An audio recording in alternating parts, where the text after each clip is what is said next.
Chapter 8. Training for the Sports Festival. Week 1. At one of the fake cities, we see Izuku in the middle of the city, wearing shorts and a tank top. He didn't wear any shoes. He had a plan for the month of training he had until the sports festival. It was a stupid plan but has a high chance of improving beyond his current level, so he got to work. He first used wood manipulation to cover the whole city in trees. �𝓐𝓡. Sudden birth expansion. Izuku planted his hands on the ground, and soon after, roots started growing from the ground and climbing up buildings, overflowing streets, and blossoming trees of all shapes and sizes. After a minute, the whole city was covered in trees. Once that was down, he used a different move with wood manipulation. Izuku. Wood clones. From the trees that were grown in the city, thousands upon thousands of wood clones started to form from the trees. After a minute too, the fake city was overrun by wood clones. Quirk combination. Diamond armament plus construct. Izuku. Black diamond gauntlets. Black gauntlets formed around his hands. Then he coated them in diamonds, making the diamond turn black. Izuku. Okay. Flashback. We see Izuku, Nizu, and Inko in Nizu's office. Inko. And that's what I think might have happened to him, but I'm not sure. Izuku and Nizu were silent for a second, thinking over what Inko just told them. Nizu. It's highly possible, but I'll do some research, and when I find anything, I'll let you guys know. Inko. Okay, I would like that. Nizu. Moving on. Izuku. I wanted to talk to you about upgrading the security around here. I don't want a repeat of what happened today. Izuku. Way ahead of you. I'll talk to Mei to see if she could help out, and don't worry, I'll be paying for everything that might be needed. Nizu. Excellent. Oh, and I wanted to talk to you about setting up a dorm system at UA. I've been thinking about it for a few years now, but didn't have the required funds yet, until you came along. So I was wondering if you can help me out with construction and the funding, if you don't mind. Izuku thought it over until he answered. Izuku. I don't mind helping you out, but I also want something from you. Nizu. If it helps you in any way, then ask away. Izuku. When we build the dorms, I get to have my own dorm building, and only me, you, and Mon are allowed to enter unless there's an emergency. Then it could act as a bunker since I'm going to be reinforcing it to handle any incoming danger. Nizu. That's actually a splendid idea. We could also reinforce the other dorms. Izuku. Good, and also I would like to use one of the fake cities for training. I'm going to be staying there for the month until the sports festival. Nizu, you can use the fake city, and I'll have Lunch Rush prepare food for you, and I'll have it delivered straight to you every day until you finish. Izuku. I'd appreciate that. Inko. Hold on a second. Izuku, if you're going to stay the month in the fake city, I want you to rest when it's nighttime and don't overdo it. Got it. Izuku. I got it, Mom. I won't overdo it, I promise. Inko. Good. Izuku. Oh, Uncle, when do you want the dorms to be built? Nizu. I want them to be built during the summer, since you're going to be having an exam in the coming months. Izuku. Got it. Well, I'm off to inform Mei about the helping out with security and maybe help her prepare for the sports festival. Izuku. Oh yeah, no one disturbs me. Nizu. Understood. Izuku, still in his wolf form, says as he stands up and heads to the support studio to hopefully find Mei still there. Time skip to the support studio. Izuku was at the door of the support studio. He was about to knock when Ultimate Defense activated and covered Izuku in a black cocoon just in time when the doors to the studio blew off their hinges and slammed into the cocoon. There was a lot of smoke coming from the smoke when he heard someone talking. Oh? Damn it, Mei, that the 5th explosion this week. A light and cheery voice said from the smoke. Ah, come on. The best way to know that my babies work is if they explode. That way I can remake them and see what went wrong. I hate how you're not wrong in that logic. But geez. The smoke started to clear a bit, and the two people saw a giant black cocoon just standing there. Power Loader, did you order a black cocoon from somewhere? And if you did, can you give me a website for that? Power Loader, why would I buy a cocoon and why would you need a cocoon in the first place, Mei? Mei, hey, you never know when you'll need a giant black cocoon. Black cocoon. She's right, you know. You never know when it might come in handy. Both were startled by the talking cocoon. May, you didn't say it could talk. Power loader. How was I supposed to know it could talk? Black cocoon. Calm down, you two. It's just me. The cocoon said as it started to unravel itself to reveal a big white werewolf with a smoke scuff standing on its hind legs, towering over them. Izuku. Hey, power loader. Sup, May. Power loader. Oh, it's just you, Midoriya. You scared the bejesus out of me. Izuku. Sorry about that. Izuku didn't get to finish and was tackled by a pink missile that was May. May, Izuku. I missed you. Izuku. I missed you too, May. They hugged for a bit until they broke off. May, Izuku. When did you turn into a werewolf? Izuku. Oh, I had to use it to protect everyone from the Bruce, and I'm still in this form because it's cool being this big. Power loader. But you scare anyone that sees you coming. Izuku. I know, it's funny to see people running away when they see a giant werewolf walking around school. May, enough of that. What are you doing here? Izuku. I came here with a project I need your help with, and I also wanted to help you prepare for the sports festival, but I'm going to leave a clone to help out with that since I'm going to be out training for the month. May I see? Well, come on in and tell me what this project is about, she says as she drags the werewolf into the studio. Izuku. See you later, power loader. Power loader. See you too, and May. Don't blow anything up. May, no promises. Both Izuku and May started talking about updating the security system, and Izuku gave May ideas for her new babies. Flashback. I'm going to be calling Izuku OG and the clones, or by number if he's fighting a specific clone. I'll be doing this until the end of the fight. Izuku, let's go! OG started walking towards the clones, then started to lightly jog until he broke out into a full-on sprint. The clones were also charging in, holding various weapons they formed from the wood. They got closer and closer until they met halfway, but OG just bulldozed right through them, sending them all flying. He grabbed one of them and threw him into another. A clone with a knife came in for a stab but was caught and kicked into the ground. Then another with a pole came in with a vertical strike, but was dodged and caught a right hook to the face, sending it back. One clone was unfortunate to get a kick to the head, twisting it 180 degrees. OG used the deceased clone as a springboard and jumped into the denser part of the clones. He landed with an explosion, blowing the surrounding clones away. OG moved and punched one in the face, caught one that was trying to attack him from behind and kneed it in the face, then ducked under a right hook and delivered his own right hook, decapitating the clone. He jumped up and spin-kicked and clone holding a knife. He kicked the knife right into the clone's skull and out the other side. He then ducked under an incoming knife, grabbed the outstretched hand, and judo flipped the clone into the deceased clone with the knife in its head. He heard one coming from behind, so he grabbed its face and threw it away like it was nothing. Multiplies were incoming, so he used danger prediction and fearful presence in Tendem, making his eyes glow a bright crimson red. It scared some of the clones, but they kept on attacking. He grabbed the katana that was about to slash him and used it as his own weapon. He cut the clone that was wielding the blade, slitting it in half. He turned around and vertically sliced a clone that was going to attack. He sucker punched a nearby clone and jumped up, doing a spin kick to a clone that was jumping at him. A clone threw what looked to be a knife with an explosive attached to it. OG caught it, removed the explosive, planted it on a nearby clone, and kicked him into a crowd of more clones.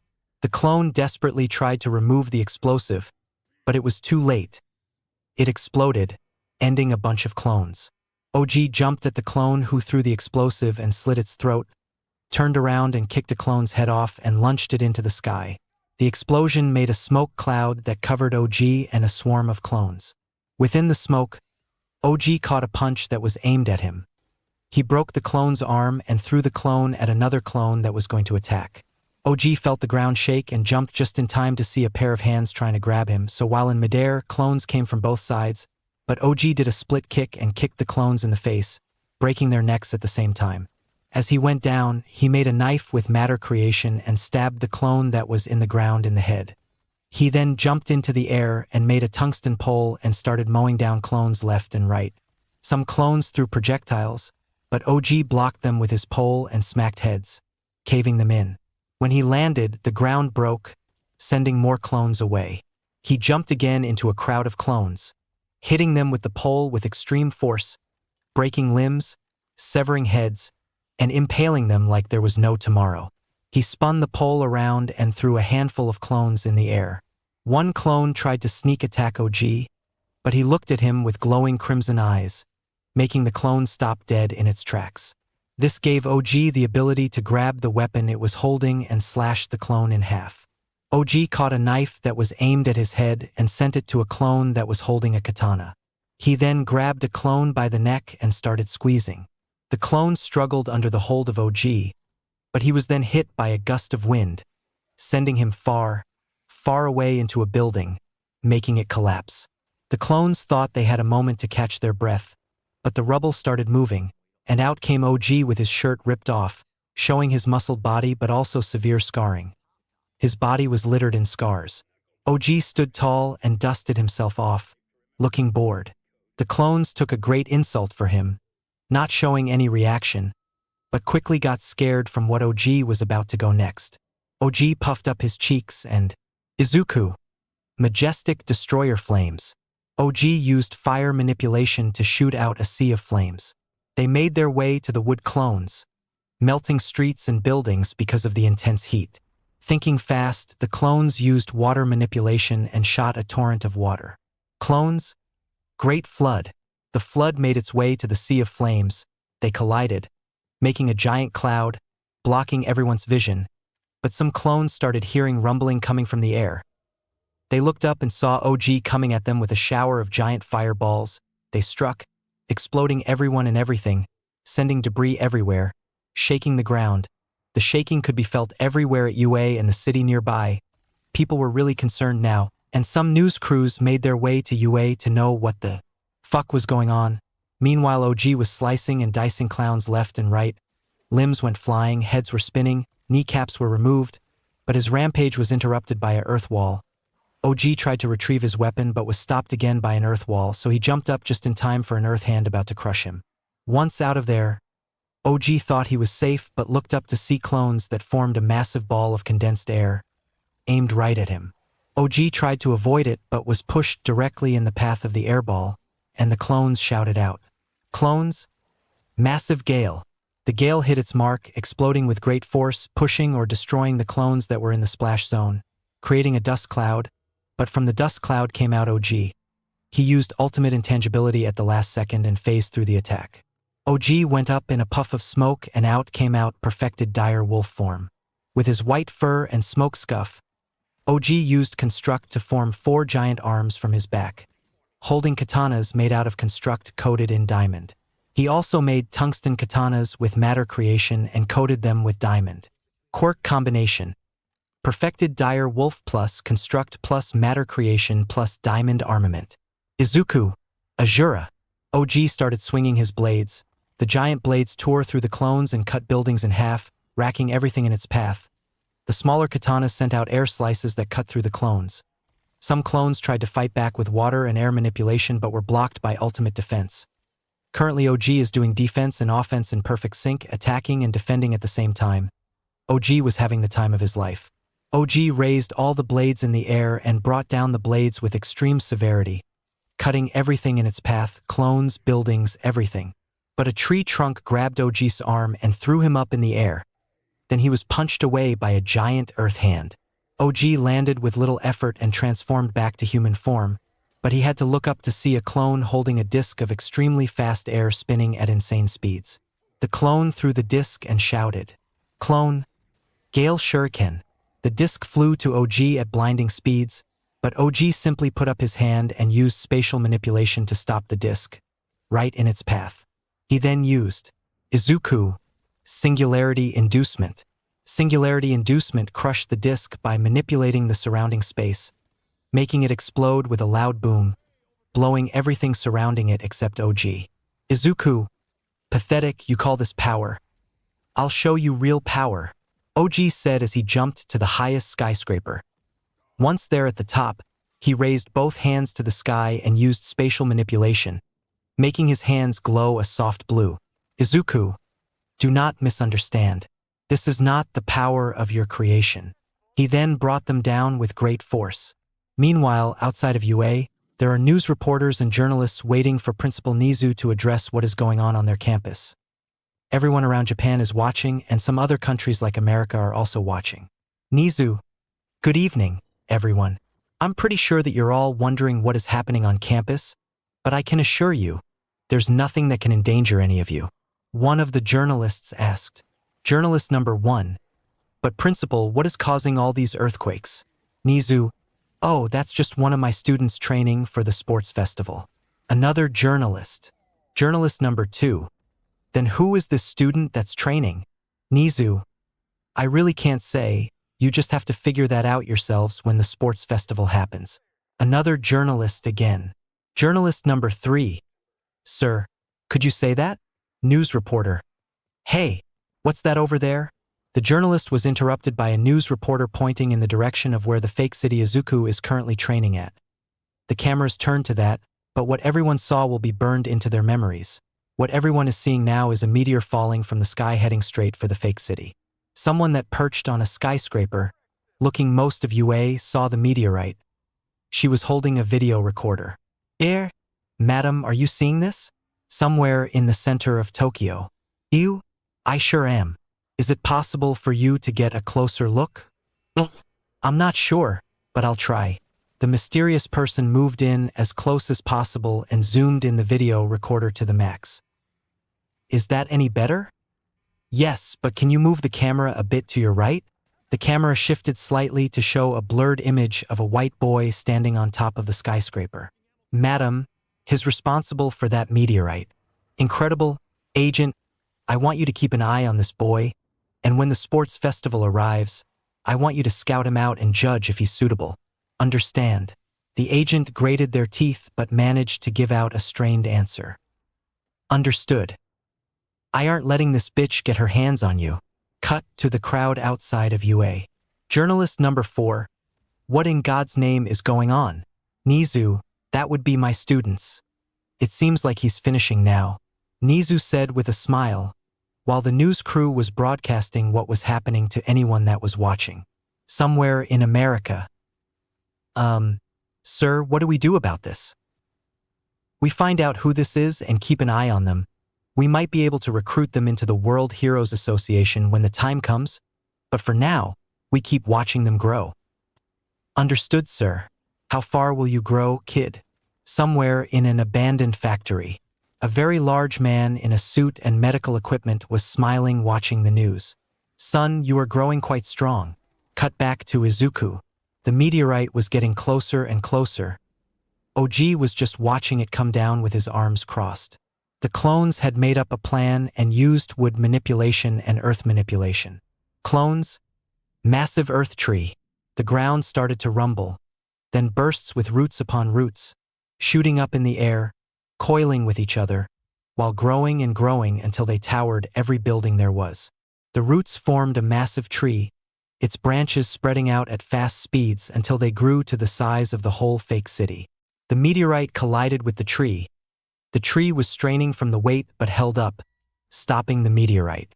The clones thought they had stopped the meteorite from crushing them, but they were surely mistaken. Izuku. But what about the second one? From the sky, the clouds parted to reveal a second meteorite. Somewhere in America. There's a second one. The one yelling was hit upside the head. Quit yelling. Back to Izuku. The meteorite collided with the first one, adding more weight than the tree can support and breaking the tree in the process. The meteorite made its way toward the city and collided, destroying everything within its radius and shaking the very ground. After a few minutes, the shaking stopped, and we see OG flying up above the massive dust cloud that the meteorite produced. So he swiped his hands down to clear the dust in a gust of air, revealing the destruction of the fake city. None of the clones survived, and OG, satisfied with his work, moved to the next city to rest and eat lunch. Back to the UA gates. 𝓎𝓐𝓡, well, that's over. I ask that you kindly leave the school premises and get on your way now. Ta-ta. Journalist number 5. Wait, Principal, you still haven't told us who this student is? 𝓎𝓐𝓡, that's for me to know and for you to find out. 𝓎𝓐𝓡 said while leaving the gate and heading back to the UA building. happy to know that his nephew is training hard. The week ended with the start of construction of the new UA security system that was being overseen by a doppelganger of Izuku, a very energetic Mei, and a very pleased rat god. But for the people, they had more questions about this student that can summon meteors but were now excited for the upcoming sports festival. Week 2. We see Izuku standing in the industrial part of the fake city. This week's training will focus on fighting in a more enclosed area. This time he'll be using doppelgangers instead of wood clones, since what he is about to do might be a little brutal to anyone that might be watching. So he created a bunch of doppelgangers and spread them out and told them to create lethal weapons, which were mostly swords and knives. Izuku was mostly going to use ultimate intangibility, size manipulation, and matter creation to fight, but the purpose of this was to create a more brutal fighting style that it only focuses on offense and never defense, to a normal person, or a person that doesn't have a quirk that protects them from a frontal assault or sneak attacks. The idea of complete offense was suicidal, but Izuku wasn't afraid of death because he's nearly died almost every day for the past 14 years after he was deemed quirkless, so death could suck it. But now it was time to turn into a ruthless animal. He activated Fearful Presence, making his eyes glow a menacing crimson, making some of the doppelgangers take a step back. Even though these are Izuku's clones, they still are afraid of their creator. Everyone took a stance, readying their weapons, but suddenly OG came with a war cry that sounded more like he was in pain. Oh, oh! One of the clones made a couple of knives and threw them at OG, but they just phased through him and hit the building behind him. OG looked at the one who threw the knives at him. He was not impressed, but he suddenly shouted at it before breaking out into a sprint. Oh, you're weak. The moment OG sprinted at the clone, the ground broke wherever he took a step. He was power sprinting towards the clone, each step being heavier than the last. He pulled back his right arm, prepared to strike the clone, but the clone also pulled out its sword and was ready to defend. The clone was about to strike but was hit in the gut by OG. But that was not all. OG used matter creation to create small pill-sized needles and then used size manipulation to grow them into baseball bat-sized needles. The moment OG punched the clone, the needles skewered the clone, also hitting any nearby clone as collateral, sending them back into their comrades. OG pulled back his hand from the corpse and made another pull and started walking toward a clone that managed to survive the strike. The clone was on the ground, backing away because it was scared for its life. Even though it technically isn't alive, it was still scared. Just before OG could stab the clone, more clones came down from above with swords at the ready to step OG. But when they struck, the weapons just phased through him, hitting the clone, killing it in the process. The clones were caught off guard by what just happened, what they didn't have the time to think, because OG jumped up out of the weapons and spin-kicked the 4 clones' heads, breaking their necks and twisting their heads 180 degrees. The clones who saw this tried to make a run for it to hope to live another day. But OG was already on their tails, making his way to he ones that decided to run. Some of the clones that stayed to fight started attacking OG as he was after the runaways, but their attacks just phased through them. Each chop, slash, kick and punch just went through him until he ran through the last of them in his way to his prey. He had a clear view of them. He created more needles and threw them and hit the clones, making them fall, but after a second the needles grew suddenly and impaled them gruesomely. OG heard someone coming up behind him, so he turned prepared to kill them, but when he turned around, he saw someone he didn't expect to see at the moment. This person was Katsuki fucking Bakugo. The blonde had a shit-eating grin only a mother would love, and at that moment Izuku lost himself. He punched Katsuki into the ground, breaking the floor. He then kicked him out of the floor and grabbed his hair and kneed him in the face, breaking his nose. He was holding Bakugo's hair, making him face Izuku. Izuku! You bastard! Izuku punched Bakugo back into the ground and then proceeded to punch Bakugo in the face, brutalizing him.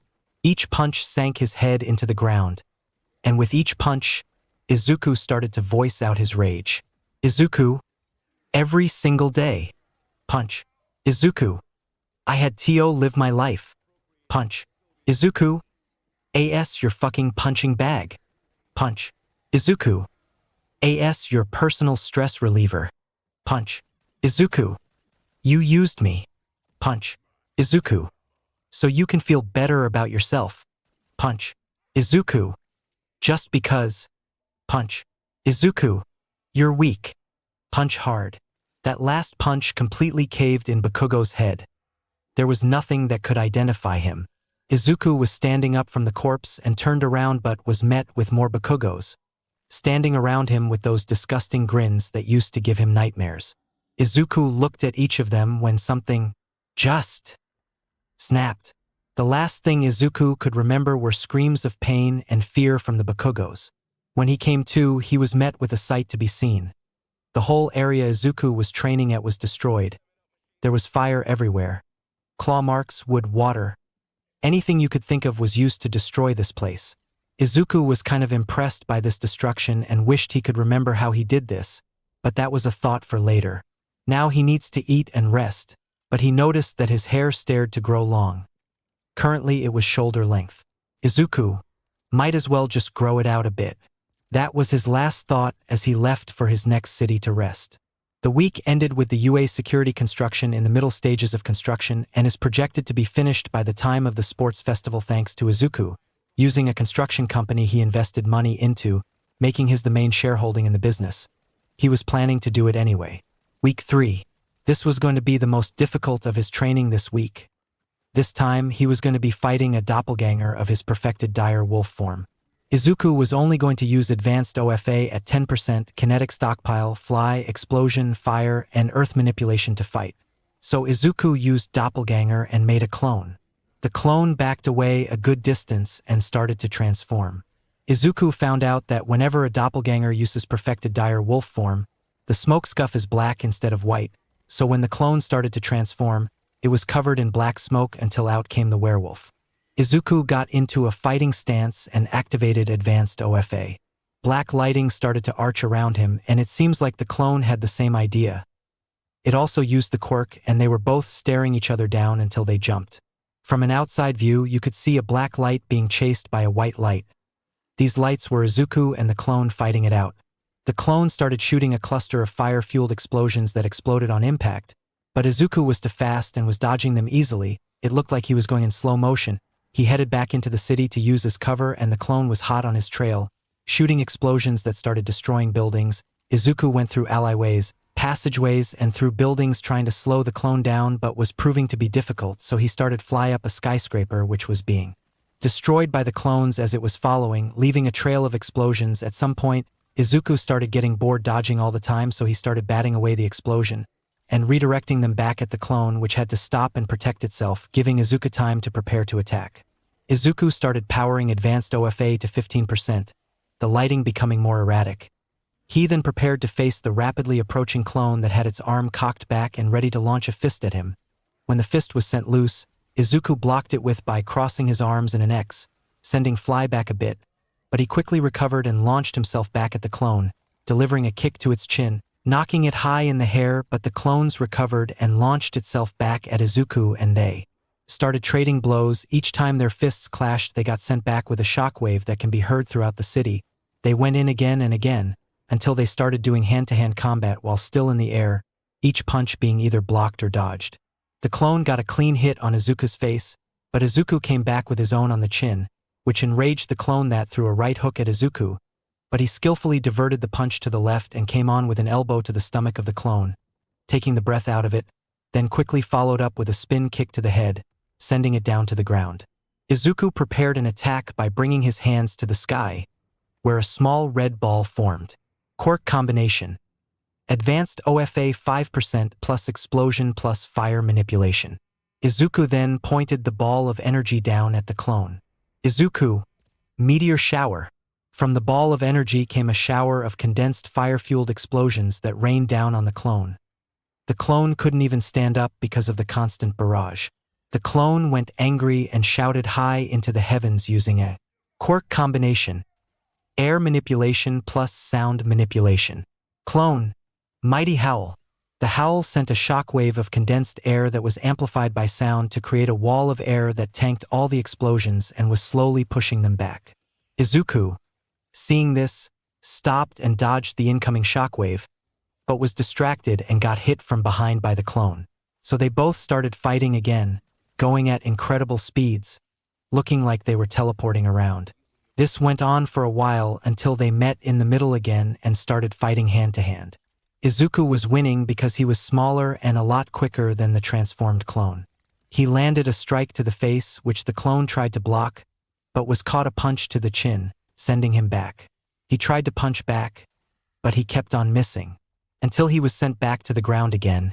He quickly recovered and looked around for Izuku but couldn't find him, until he felt a drop kick in the side of his body, which sent him into a building and out the other side. Izuku prepared another attack by setting his hands on fire, but the clone had the same idea and formed fire around its hands. They both cycled each other for a bit, and until they launched their attacks, they collided and created a massive smoke screen where only two pairs of glowing crimson eyes could be seen staring each other down. Within the smoke, the clone launched itself at Izuku, throwing punch after punch after punch but kept on missing because Izuku kept on dodging. Izuku started attacking with his own punches, but they were blocked. This back and forth kept on going until the clone was sent back again, but it looked like it just increased its power output to 20%, making it glow brighter. Izuku tried to punch it in the face, but the fist was caught and he was punched in the gut with 20% and got sent back. So Izuku decided to also go to 20%, and he too started glowing. They both starred each other down until they charged at each other, both fists cocked back, and when they launched them at each other and collied, with black lighting with a reddish outline, they got sent back by a massive shockwave that cleared the massive smoke screen and destroyed the nearby buildings still standing. That shockwave sent them backwards, but the clone was the first to recover and ran to Izuku. But Izuku was waiting for this. When the clone got closer, Izuku coated his fist in an intense fire and punched the clone deep in the gut, sending him back. When he was far enough, Izuku crossed his arms, focused on an attack. The ground started to shake violently. Quirk combination: fire manipulation plus earth manipulation. The ground under the clone started to glow, and with a mighty yell, Izuku! Eruption! A huge geyser of magma shot out from the ground and engulfed the clone. The magma shot out like a red beam that got sent through the clones and into the Earth's atmosphere. For the city, people could see the beam of red-hot magma. Somewhere in America. "Jesus, kid, are you trying to bring the apocalypse?" said a mysterious man overlooking Japan on a screen that was showing a live feed from a satellite. At the center of Tokyo, in a building, a woman with blonde hair that's looking outside the window, looking in the direction of the beam of light. "Soon you'll be under the Safety Commission's control." Back to Izuku. When the eruption died down, it revealed a very charred clone that was barely able to stand. So Izuku prepared for the final attack to end this. He separated his arms and started concentrating. Quirk combination: advanced OFA 10% plus explosion plus fire manipulation plus wind manipulation. Energy started to surge from Izuku. It was crackling violently. When he felt like it was ready, he brought his hand forward toward the clone and shouted, 𝓢𝓐𝓡 𝓢𝓨𝓜𝓚. From his hands, a huge beam of a blue fire that incinerated everything in its path, melting everything that came close to the beam. When it reached the clone, it simply got engulfed in the beam and just vanished. The beam continued through fake city after fake city until it stopped at the 8th one. And when the smoke cleared, there was just a chasm of nothing that went on for miles. The only thought that was on Izuku's mind at the moment was, "Izuku, this is going to cost me a lot." And that's how Izuku used the 3 weeks of the remaining month before the sports festival. So for the remainder of the month, he started helping finish the construction on the security system and start reconstructing the fake cities demolished. Izuku was making his way to the teacher lounge to check up Nizu and his mother, but as he was approaching, he heard voices, probably the staff, so he made it to the door and knocked. The voices quieted now and footsteps could be heard. The door opened, and the one who answered the door was 𝓢𝓐𝓡, who immediately wanted to kneel, but Izuku caught him. "Izuku, calm down, sensei. There's no need to kneel in front of me since I allow you to stay near me without feeling like prey." That seems to calm down 𝓢𝓐𝓡 a bit, but was still a bit tense. 𝓢𝓐𝓡, RRRR, thank you. It's really hard to not submit to the alpha. "Izuku, I can imagine." 𝓢𝓐𝓡 let Izuku in, and the first person to approach him was his mother, who tackled him with a bone-crushing hug. "Inko, Izuku, my baby, you're back." Izuku, who was trying to breathe, hugged his mother back. "Izuku, I am back, Mom, but could you let me? You're crushing my ribs." Inko quickly let go. "Inko, oh, I'm sort of honey, but it felt like ages since I saw you. And you've even let your hair grow out. It shuts you out, actually. Izuku, thanks. Anyway, what were you guys talking about? Nizu, oh, just the ruckus you kept on causing while training and the security that will be present at the sports festival. Izuku, oh, sorry about that, and don't worry, I'll rebuild the cities I destroyed. I kinda got carried away. Present Mike. Carried away. Dude, you dropped 2 meteors like it was nothing. And you say you got carried away. Jesus, kid. Izuku nervously chuckled. Izuku, yeah, sorry about that. Nizu, oh, it's no problem. And I presume that you are here to rest until the day of the sports festival? Izuku, I was just going to help finish the construction of the security system me and Mei created. It should be done before the sports festival. Also, I might just do some light exercises to stay warmed up until the day comes. Nizu, excellent, well, I'll leave you to it. Izuku, see you. Izuku left the teacher's lounge and made his way back home to take a shower and rest. Meanwhile, inside a tower close to Tokyo, we see a big buff man with blonde gravity-defying hair sparring with a young blonde that's throwing punches left and right. His body was covered in orange lighting. The blonde went for a punch but was caught and punched in the gut and was sent flying back. All Might, come on young Bakugo. I asked this the best you could do. I asked this what you can do at 15% of OFA. Bakugo, who was struggling to get up. Bakugo, shut up you, old man. All Might, you'll be facing All for One at the sports festival. And no doubt he's gonna make it to the finals. And when that happens, you're the one that will expose him and take him down right there, and then, so get up. Bakugo, I know. I'll make that worthless Deku pay for what he's done to me. As Bakugo got up and tried to activate OFA, he suddenly got a sharp pain to his chest, and his body started to tremble. Bakugo, what the fuck is happening to me? Bakugo went on his knees and started coughing up blood. All Might saw this and rushed to Bakugo and deflated. Yagi, what's wrong? Bakugo? Are you okay? Bakugo could barely talk and shortly after passed out. Yagi, maybe I'm going a bit too hard on him, but that child All for One is still breathing, and it's up to me and young Bakugo to take him down. But for now, I'll let him rest. We've been training at Might Tower for the past 3 weeks. Yagi picked up Bakugo and carried him to his room that he had been using, but something was happening in Bakugo's mindscape. Inside the mindscape, Bakugo is seen floating in a vast abyss. Wherever he looked, there was nothing but dark fog. He tried to move, but he was covered in the same dark fog. Bakugo thought the fuck is happening? Bakugo heard footsteps from behind him, but he couldn't move his head until he heard a voice, a female voice. Toshi really chose poorly for a successor. Bakugo was confused and insulted that they think he's not a proper wielder of OFA. He tried to move around to face this mysterious person but failed until he heard another voice, but this time it was slightly younger. It seems so, but we can't do anything at the moment until we find a proper vessel. For now, all we could do is limit what he can use because I fear that he might cause more problems later down the line. Agreed. Bakugo was now trying to break free from the hold of the fog because if he just heard what he thinks he just heard, that would mean he would become weaker, but his struggling was in vain because he felt a pair of hands on his back, 6 to be precise, and then he felt energy drain out of him until he felt he had a teaspoon of energy left. It is done. Now leave this place. After the voice said that, Bakugo felt like being kicked in the ass out of his own mind and back into reality. Outside Mindscape, Bakugo woke up violently. His was covered in sweat and he was breathing erratically.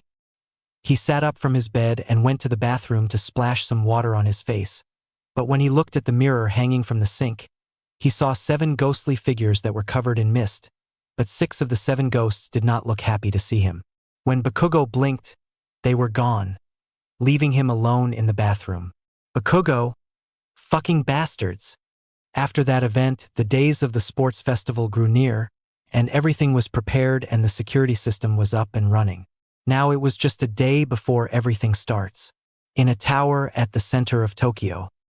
Remember, Agent, once you find out who this white-haired boy is, make sure to send him an invitation to work for you and no one else, said a blonde woman who sat at a desk looking at their monitor.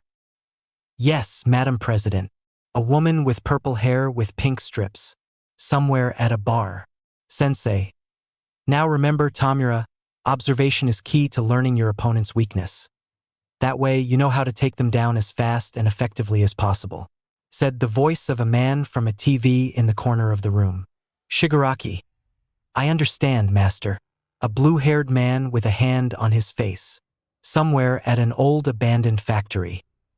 I can't wait to see how you've grown, son, said a tall, large man in a suit and hooked up to medical equipment.